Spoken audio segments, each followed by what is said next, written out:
আসসালামু আলাইকুম। আমরা তো সবসময় দুনিয়ার কাজে ব্যস্ত থাকি। এত সুন্দর এত বিশাল একটা ধর্মীয় কাজের আমরা হয়তো নসিবে আর এই ধরনের বিশাল ধর্মীয় কাজ আমার নসিবে নাও মিলতে পারে। এই দেখেন এনারা ধান কাটতেছে, হাজার হাজার বিঘে মাঠ হয়তো প্রয়োজন হবো এই ইস্তেমার জন্য।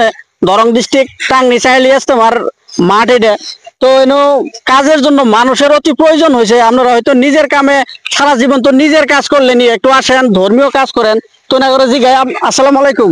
ওয়ালাইকুম আসসালাম। কইতে আছেন আপনারা? ভাই আমরা শিলিগুড়ি আছি। তো আজকে শুনলাম এই মসজিদে মসজিদে মানে নামাজের পরে এলান করে দিল, মানে এখানে কাজের মানুষ একটু কাম কম হয়েছে আসলে। জি আসলে জি কাজের মানুষ কিছু কমে হয়েছে। দুই আপনারা এই ভিডিও দ্বারাতে অল্প শেয়ার কমেন্ট করে দেন, তা ধরুন দুই চার মানুষ দেখতে পারবো ইনশাল্লাহ। তারা এটি দেখে আর দুই চারজন মানুষ এইদিকে আয়া কাজ কাম মানে করতে পারবো।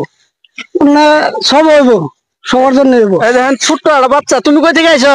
এদিকে এদিকে এদিকে কই থেকে আইছো? তোমার নাম কি? হ্যাঁ, এই এসতে মাত কাম করো আইছো না? আল্লাহ তোমার রহম করবো।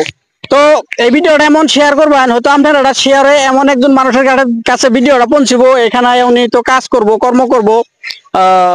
সেখান থেকে কিছু সবের অংশ আমও হবেন। এখানে কাজ করা মানে সবের কাজ করা।